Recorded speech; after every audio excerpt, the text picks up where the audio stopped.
Picture this, you wake up Monday morning, check your phone, and see 3 missed calls from your boss. Your stomach drops. You are already thinking, this is going to be a terrible day, before you even get out of bed. Sound familiar? Here's what's happening to millions of people in their 20s and 30s right now. They're stuck in jobs they hate, relationships that drain them, and a constant cycle of negative thinking that seems impossible to break. They keep waiting for circumstances to change, for luck to strike, for someone else to fix their problems. But what if I told you that the one thing standing between you and the life you actually want isn't your circumstances, your background, or even your skills? What if the real game changer is something you have complete control over right now? Today, we're diving deep into Jeff Keller's Attitude is Everything, a book that has transformed millions of lives by revealing a simple but profound truth. Your attitude determines your altitude in life. And by the end of this video, you'll have the exact blueprint to rewire your thinking patterns and create the success you've been chasing. The Attitude-Success Connection. Let me share a story that perfectly illustrates this principle. In 1962, a young man named Jerry was working as a restaurant dishwasher. Every day, his coworkers complained about their jobs, their pay, their customers. But Jerry had a different approach. He decided that no matter what happened during his shift, he would maintain a positive attitude and treat every customer interaction as an opportunity to brighten someone's day. While his colleagues saw dishwashing as dead-end work, Jerry saw it as training in customer service, time management, and teamwork. 3 years later, Jerry had worked his way up to restaurant manager. 5 years after that, he owned 3 restaurants. Today, that dishwasher is worth over $50 million. The difference wasn't talent, connections, or luck. It was attitude. Jeff Keller breaks this down into what he calls the success formula. Your thoughts create your attitude determines your actions, and your actions produce your results. This isn't feel-good philosophy. It's a measurable, repeatable process that works whether you're 22 and starting your career or 32 and looking to level up. Key principle 1. Your thoughts shape your reality. Here's where most people get it wrong. They think positive thinking means pretending everything is perfect and ignoring problems. That's not what Keller teaches. He's talking about something much more powerful: thought awareness and thought control. Think about the last time you faced a major challenge at work. Maybe your project got rejected, or you missed a deadline. What was your immediate internal response? Most people's minds automatically jump to thoughts like, I'm not cut out for this, my boss probably thinks I'm incompetent, or I'll never get promoted now. But here's the breakthrough insight from the book. These thoughts aren't facts, they're choices. And every time you choose a negative thought pattern, you're literally programming your brain to look for evidence that supports that narrative. Keller introduces what he calls the mental spotlight concept. Your mind is like a spotlight that illuminates whatever you focus on. If you focus on problems, you'll find more problems. If you focus on solutions and opportunities, you'll discover options you never noticed before. Here's a practical example. Sarah, a marketing coordinator, kept getting overlooked for promotions. Her mental spotlight was focused on thoughts like, they don't value my contributions, and I'm stuck in this position forever. After reading Keller's book, she shifted her focus to, what skills can I develop to become indispensable, and how can I add more value to every project? Within 6 months, she had learned new analytics tools, volunteered for high-visibility projects, and positioned herself as the go-to person for data-driven marketing insights. The promotion followed naturally. The key is recognizing that your thoughts are like seeds. Plant negative seeds, harvest negative results. Plant positive, solution-focused seeds, and you'll harvest opportunities you never imagined possible. Key principle 2. The power of self-talk. Now let's talk about the voice in your head. The one that's been running commentary on your life since you were a kid. Keller calls this your inner voice, and it's either your greatest ally or your worst enemy.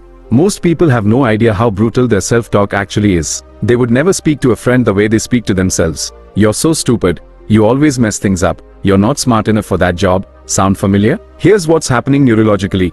Every time you repeat a negative self-statement, you are strengthening neural pathways in your brain. It's like walking the same path through a field every day. Eventually, you create a worn trail that becomes the easiest route to take. But here's the empowering part. You can create new pathways just as easily. Keller teaches a technique called positive self-talk replacement. Instead of trying to stop negative thoughts completely, you replace them with specific, believable positive statements. For example, instead of, I'm terrible at presentations, try, I'm improving my presentation skills with each opportunity. Instead of, I'll never be successful, try, I'm learning valuable lessons that are preparing me for success. The key word here is believable. If you try to jump from, I'm a failure, to, I'm amazing at everything, your brain will reject it as unrealistic. But, I'm learning and growing every day, that's something your mind can accept and build upon. Marcus, a software developer I know, used this technique to overcome his fear of coding interviews. He replaced, "I always freeze up in interviews," with, "Each interview teaches me something valuable about improving my communication skills." After practicing this for 3 months, he not only aced his next interview but received 3 job offers. Key Principle 3. Visualization and mental rehearsal. This is where things get really interesting. Keller reveals that your subconscious mind can't tell the difference between a vividly imagined experience and a real one. This means you can literally practice success in your mind and your brain will respond as if you've actually achieved it. But here's where most people mess up visualization. They make it too vague and unrealistic. They picture themselves accepting a Nobel Prize or buying a mansion without any connection to their current reality or goals. Keller teaches what he calls mental movies, detailed, specific visualizations of yourself successfully handling real situations you're likely to face. Let me walk you through the process. First, identify a specific challenge or goal. Let's say you want to ask for a raise at your next performance review. Instead of just imagining your boss saying yes, you create a complete mental movie. You see yourself walking into the office feeling confident and prepared. You visualize presenting your accomplishments clearly, handling potential objections calmly, and maintaining professional composure throughout the conversation. You imagine different scenarios. What if they say no initially? What if they ask for time to consider? What if they counter-offer? The key is making it so detailed and realistic that when the actual situation occurs, your brain recognizes it as familiar territory. You've already practiced success hundreds of times in your mind. Lisa, an account executive, used this technique before every client presentation. She would visualize herself handling difficult questions, connecting with different personality types, and smoothly transitioning between presentation sections. Her close rate improved by 40% in 6 months, and she attributed most of that improvement to mental rehearsal. Key Principle 4. Commitment and follow-through. Here's where the rubber meets the road. Keller emphasizes that attitude without action is just wishful thinking. The most positive person in the world won't achieve anything without commitment and consistent follow-through. But here's what makes this book different from typical self-help advice. Keller doesn't just tell you to work harder. He gives you a specific framework for turning attitude into results. He introduces the concept of commitment thermometer. Most people operate at a commitment level of about 50 to 70%. They'll pursue their goals when it's convenient, when they feel motivated, when circumstances are favorable. But true success requires what Keller calls 100% commitment, the decision to persist regardless of obstacles, setbacks, or temporary lack of motivation. Think about someone you know who's genuinely successful in their field. I guarantee they've hit points where they wanted to quit, where things got difficult, where the easy path was to give up. The difference is they made a 100% commitment to their outcome, not just their effort. David, a freelance graphic designer, was struggling to build his client base. He was putting in effort, networking events, social media posts, portfolio updates, but only when he felt like it. After applying Keller's commitment principles, he made a 100% commitment to his business growth. This meant reaching out to 5 potential clients every single day, regardless of how he felt, regardless of previous rejections. Within 3 months, his income had doubled. Within a year, he had a waiting list of clients. The difference wasn't talent or luck. It was the shift from partial commitment to total commitment. Keller also teaches what he calls the commitment bridge, specific actions that bridge the gap between where you are and where you want to be. These aren't just any actions, but the precise behaviors that successful people in your field consistently perform. Key Principle 5. Persistence through adversity. This might be the most crucial section of the entire book because it addresses the reality that every successful person faces significant obstacles and setbacks. The question isn't whether you'll face adversity, it's how you'll respond when adversity finds you. Keller shares the story of Sylvester Stallone, who was rejected by over 1,500 agents and producers before finally selling the Rocky script. But here's the key detail most people miss. Stallone didn't just persist blindly. He used each rejection as feedback to improve his approach, refine his pitch, and strengthen his resolve. This is what Keller calls intelligent persistence, the ability to maintain your commitment to your ultimate goal while being flexible about your methods. It's not about banging your head against the same wall repeatedly. It's about finding different ways around, over, or through the wall. The book introduces a powerful reframe for dealing with setbacks. Instead of asking, "Why is this happening to me?" start asking, "What can I learn from this?" and "How can I use this experience to become stronger?" Jennifer, a young entrepreneur, had her first business fail after 18 months. Instead of seeing this as proof that she wasn't cut out for business, she applied Keller's principles. She analyzed what went wrong, identified the skills she needed to develop, and launched her second venture with those lessons integrated. That business became profitable within 8 months and has now generated over $2 million in revenue. The difference was her attitude toward failure. She shifted from seeing setbacks as permanent verdicts to viewing them as temporary tuition payments in the school of success. Key Principle 6. Surrounding yourself with positive influences. Here's a principle that most people underestimate but Keller considers absolutely critical. You become who you spend time with. Your attitude, energy level, and success trajectory are heavily influenced by the 5 people you interact with most regularly. This isn't about being judgmental or abandoning friends who are going through tough times.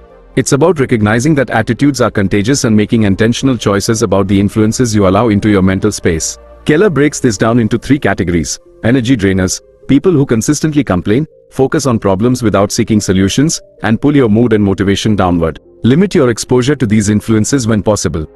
Energy neutral, people who neither add to nor subtract from your positive momentum. These relationships are fine in moderation but shouldn't dominate your time.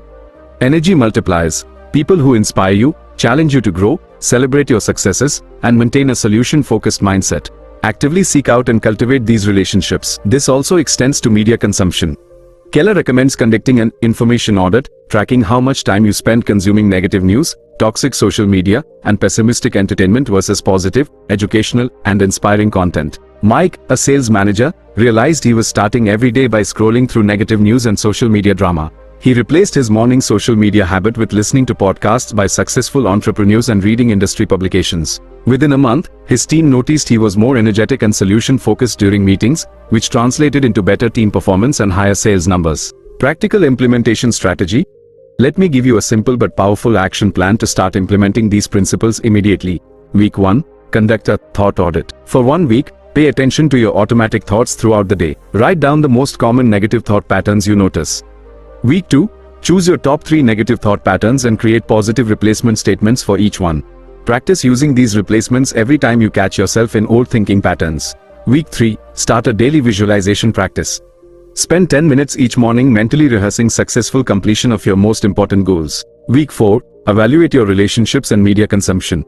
Identify 1 energy drainer to limit and 1 energy multiplier to cultivate more actively. Remember, this isn't about becoming unrealistically positive or ignoring real challenges. It's about training your mind to focus on solutions instead of problems, opportunities instead of obstacles, and growth instead of limitations. Your attitude really is everything, not because it magically changes external circumstances, but because it changes how you respond to those circumstances. And your response determines your results. The choice is yours. You can continue letting random thoughts and external influences shape your attitude, or you can take control and deliberately craft the mindset that will create the life you actually want. What will you choose?